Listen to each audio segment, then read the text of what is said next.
They say money buys freedom. Hilda Bolt Olsen owned a mansion so vast it required a full-time staff of 40. She died inside it, alone, and when her children finally received their inheritance, it destroyed them faster than poverty ever could. Casa Encantada wasn't just a house. It was a 64,000 square foot declaration that the Hilton fortune had become untouchable. Hilda bought it in 1980 for $12.5 million, not as a home, but as a vault. After her divorce from Conrad Hilton, the man who built the empire, she needed more than money. She needed distance. She needed walls thick enough to contain what wealth had already cost her. The mansion became her entire universe. And when she died in 1999, it became theirs. Her sons, Barron Jr. and Stephen, inherited one of the largest private estates in Los Angeles. They also inherited something else, a structure designed to consume anyone who couldn't afford to maintain it. Because the thing about generational wealth isn't just what you receive. It's what you're suddenly required to feed. Casa Encantada cost more per month to exist than most people earn in a year. Property taxes alone exceeded $200,000 annually. Insurance, another $250,000. The staff payroll, grounds maintenance, utilities for a property that could house 100 people, these weren't luxuries. They were operational requirements. The house didn't care who owned it. It only cared that someone did. And if you've been watching this kind of content for long enough, you already know where this leads. Barron and Stephen weren't inheriting freedom. They were inheriting obligation. And the moment they took possession, the clock started. Here's what most people miss about inherited estates: ownership and control are not the same thing. Hilda lived in that house for 19 years. She understood its rhythms. She knew which systems required preemptive repair, which staff members held institutional knowledge, which vendors could be trusted. Her sons had visited. They had not governed. And the difference between visiting wealth and operating it is where fortunes quietly vanish. The first vulnerability was liquidity.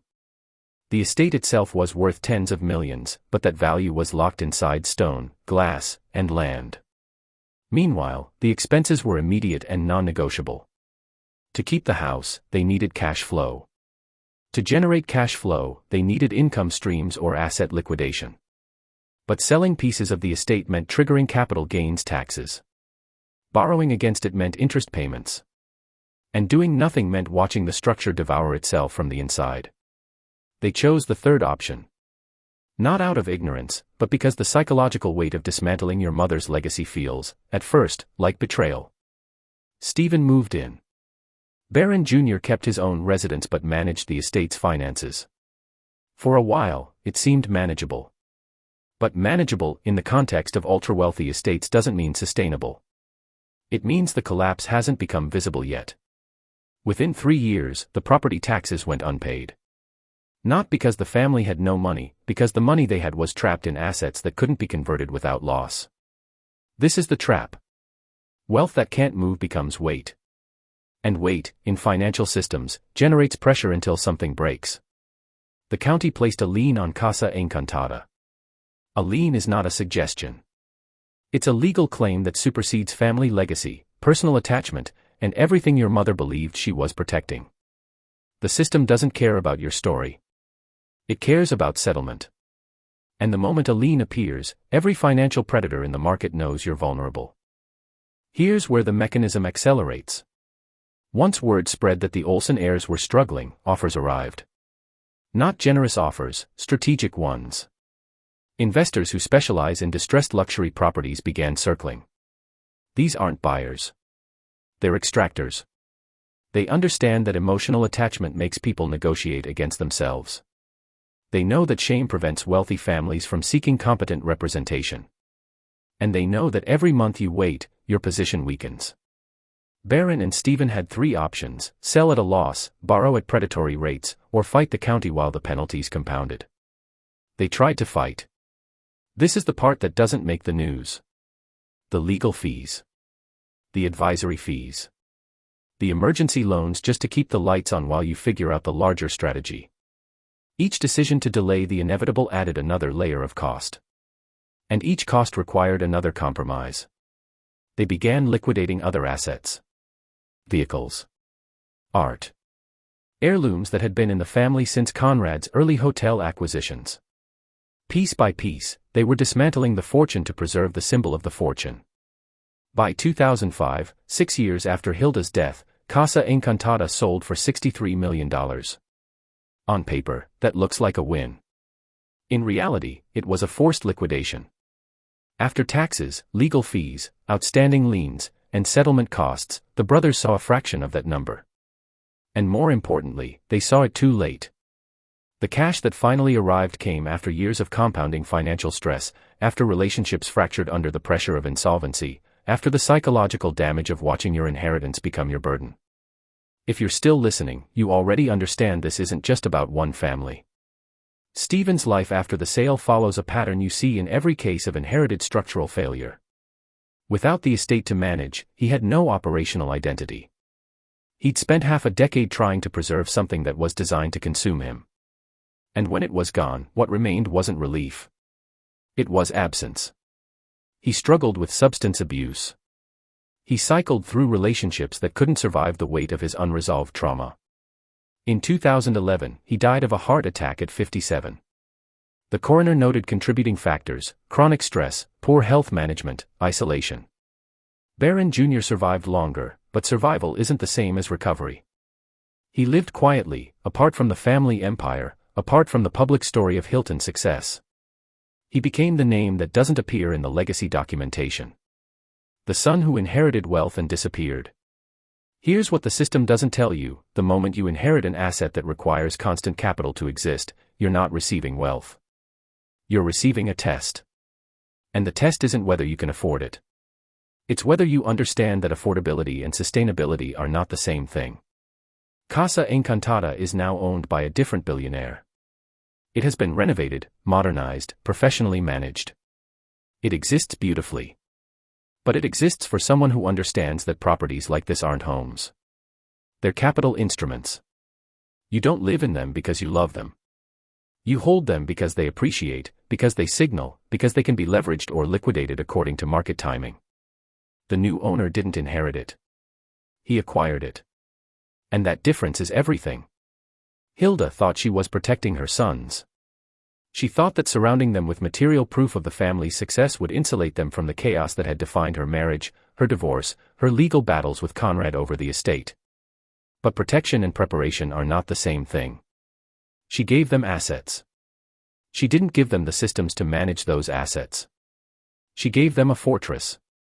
She didn't teach them how to govern one. This is the hidden architecture of generational failure. It's not that the wealth disappears. It's that the wealth becomes incompatible with the people who inherit it. And incompatibility, in financial systems, is resolved by liquidation. Let's go deeper into what actually compounds the damage. It's not just the house. It's the advisory structure that forms around distressed wealth. When a family begins to struggle, a specific kind of professional emerges. Estate managers. Forensic accountants. Attorneys who specialize in wealth preservation. These people are skilled, credentialed, and expensive.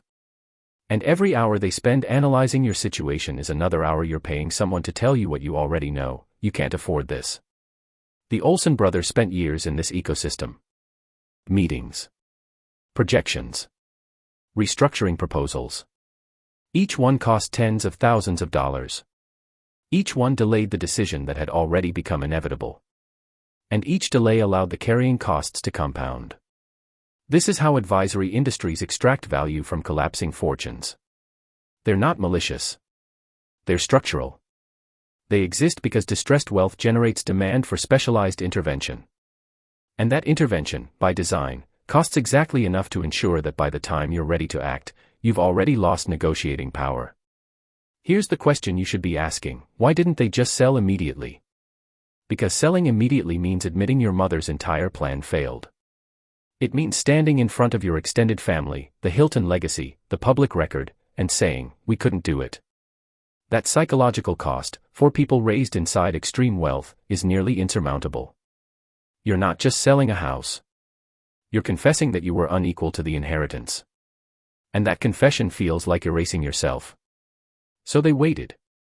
They tried. They believed that competence, effort, and loyalty to the legacy would be enough. And the system, patient, indifferent, mechanical, waited with them. It didn't need them to fail dramatically. It just needed them to fail slowly enough that every asset could be properly extracted.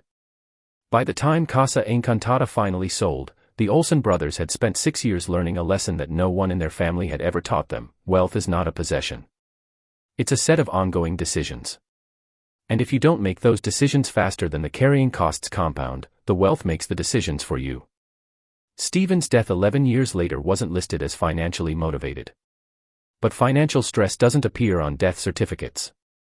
It appears in cortisol levels, in blood pressure, in the quiet erosion of will that happens when you spend a decade watching your inheritance become your failure. The body keeps score. And the score, in his case, was fatal. Barron Jr.'s silence is its own kind of evidence. He didn't write a memoir. He didn't give interviews. He didn't try to reclaim a place in the Hilton narrative. He understood, perhaps better than anyone, that his story didn't fit the brand. The brand is built on expansion, dominance, reinvention. His story was about contraction, loss, invisibility. So he chose invisibility. There's a broader pattern here, and if you've been paying attention to this channel, you've already seen it. The Vanderbilts. The Guggenheims. The Astors. Every major American fortune follows the same arc. First generation builds. Second generation consolidates. Third generation fractures. Not because they're lazy. Not because they're stupid. But because the systems that protect wealth are designed for people who understand wealth as a mechanism, not as an identity. Hilda's generation understood this. She survived a marriage to one of the most ruthless empire builders in American hospitality. She negotiated a divorce settlement that secured her financial independence. She knew how to operate. But she didn't transfer that operational knowledge. She transferred the output. And output, without process, becomes burden. What makes the Olsen case particularly revealing is how proximity to operational wealth created the illusion of competence. Barron Jr. and Stephen grew up inside the Hilton ecosystem. They watched their grandfather build hotels across continents. They saw their father manage empires. They attended the right schools, made the right connections, understood the social choreography of extreme wealth. But understanding the performance of wealth is not the same as understanding its mechanics. And when the inheritance arrived, the mechanics were all that mattered. Consider what they didn't inherit: Conrad Hilton's instinct for when to expand and when to consolidate. His ability to read market cycles and shift capital accordingly. His willingness to liquidate sentiment for strategic advantage. These weren't personality traits. They were operational skills developed across decades of active decision-making. Hilda had some of this. She'd fought for her divorce settlement. She'd negotiated from a position of disadvantage and won. But she'd won a finite amount. She'd secured assets, not the ability to generate them. And she couldn't pass on what she'd stopped practicing. The brothers inherited during a particularly dangerous moment in wealth transfer, the late 1990s explosion of asset values. Casa Encantada's paper worth had increased dramatically. Property in Bel Air was appreciating faster than almost anywhere in the country. On spreadsheets, they looked extraordinarily wealthy. In reality, they were extraordinarily exposed. Because asset appreciation only matters if you're planning to sell. If you're planning to hold, appreciation just means your carrying costs increase faster than your ability to pay them. Here's the mechanism that traps people: property tax assessments follow market value. As Casa Encantada appreciated, so did the annual tax burden. Insurance premiums climbed in parallel. Maintenance costs increased because aging systems in a 64,000 square foot property don't wait for convenient financial timing. The house was becoming more valuable and more expensive simultaneously. And the gap between those two numbers is where families disappear. They needed approximately $1.2 million per year just to keep the property operational. That's not renovation. That's not improvement. That's baseline existence. To generate that kind of liquidity without employment income, you need investment returns in the 8 to 10% range on a diversified portfolio worth $15 to $20 million. The Olsen brothers had most of their net worth locked in the house itself. They were asset-rich and cash-starved. And that combination is lethal. This is where the advisory class should have intervened with clarity. A competent wealth manager would have run the numbers in the first 6 months and delivered an unambiguous assessment: liquidate now, while you still have negotiating power. But advisors get paid by the hour. Lawyers get paid by the motion. Accountants get paid by the complexity of the situation. And every profession involved had a financial incentive to extend the process rather than resolve it. Not because they were corrupt, but because their business model depends on ongoing engagement. Quick resolutions don't generate ongoing fees. The brothers were paying for advice that kept them trapped in indecision. And indecision, in the context of distressed assets, is just decision by attrition. Every month they delayed, the county added penalties. Every quarter they waited, the deferred maintenance compounded. Every year they hoped for a miracle, the market learned they were desperate. And desperation, in luxury real estate, destroys value faster than any physical deterioration. By the time they finally accepted that sale was inevitable, they'd burned through 3 years of equity just keeping the lights on. The $63 million sale price sounds impressive until you subtract the back taxes, the penalty interest, the legal settlements, the brokerage fees, and the capital gains liability. They likely netted somewhere between 15 and 20 million. Split between 2 brothers, that's 7 to 10 million each. Still substantial. But remember, they'd started with an asset worth over 50 million and spent 6 years of their lives managing its decline. $10 million sounds like freedom. But $10 million after 6 years of psychological warfare with a system designed to outlast you doesn't buy peace. It buys exhaustion. And exhaustion makes people vulnerable to the next level of extraction, the lifestyle adjustment they can't accept. Stephen tried to maintain his standard of living. He'd lived in Casa Encantada. He'd operated as though he were still part of the Hilton inner circle. And when you've lived at that altitude, descending feels like failure even when you're still objectively wealthy. He spent money trying to preserve the feeling of the wealth he'd lost. He invested in ventures that promised to rebuild what the estate had taken. He trusted people who saw his desperation and offered solutions that were really just extraction mechanisms with better marketing. This is how the second wave of wealth destruction happens. The inheritance doesn't just take your money. It takes your judgment. Barron Jr. made different choices, but they came from the same damage. He withdrew. He stopped trying to perform wealth. He stopped trying to reclaim a place in the family narrative. But withdrawal isn't the same as healing. It's just a different strategy for managing the same trauma. He lived another 2 decades after the sale, but he lived them quietly, almost invisibly. And invisibility, for someone raised to believe their name meant something, is its own kind of death. Casa Encantada still stands. It's still beautiful. It still appears in architectural digests, in luxury real estate retrospectives, in glossy images that make it seem like a monument to success. And it is. Just not the success its original buyer intended. It's a monument to the idea that structures, financial, legal, operational, are stronger than people. That systems outlast stories. That the house always wins. The current owner uses it differently. It's a portfolio piece. An asset class. A thing to be managed by professionals who understand that emotional attachment is the enemy of sound financial strategy. It gets rented for events. It appears in films. It generates revenue streams that offset its carrying costs. It exists as it was always meant to exist, as a capital instrument, not a home.